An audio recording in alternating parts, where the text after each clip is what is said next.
Kejang merupakan gangguan dari sistem kelistrikan otak yang bersifat spontan. Sedangkan epilepsi adalah kejang berulang tanpa penyebab yang jelas dan bisa disertai dengan penurunan kesadaran. Jenis-jenis kejang pada anak bisa berupa kejang vokal, kejang umum, ataupun juga kejang demam.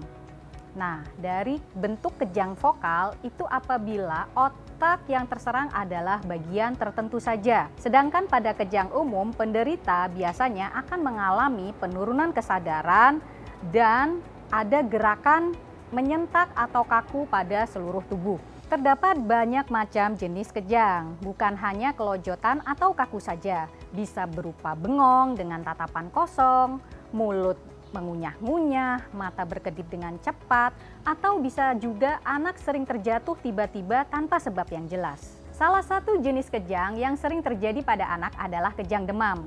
Kejang demam adalah kejang pada anak yang disertai dengan demam lebih dari 38 derajat Celcius, bukan karena kelainan dari otak.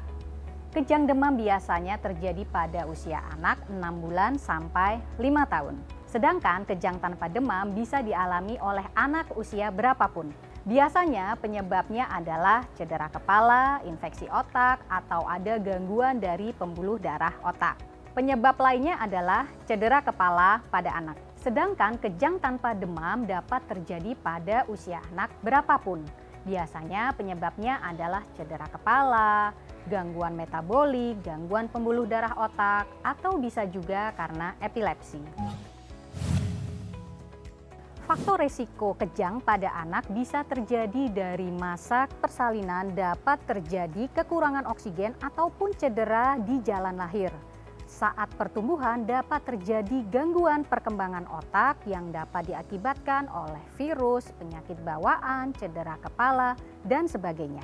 Seseorang yang sedang kejang tidak boleh ditahan dengan paksa gerakan kejangnya karena akan menimbulkan cedera pada otot dan tulangnya. Jadi sebaiknya penderita diamankan, benda-benda di sekitarnya jangan ada yang bisa membahayakan penderita. Pemberian kopi atau apapun seperti sendok dan sebagainya tidak boleh diberikan pada penderita saat kejang.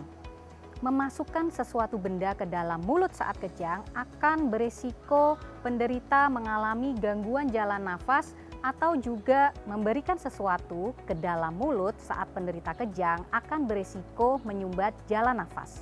Tidak semua anak yang mengalami kejang pasti akan menderita epilepsi.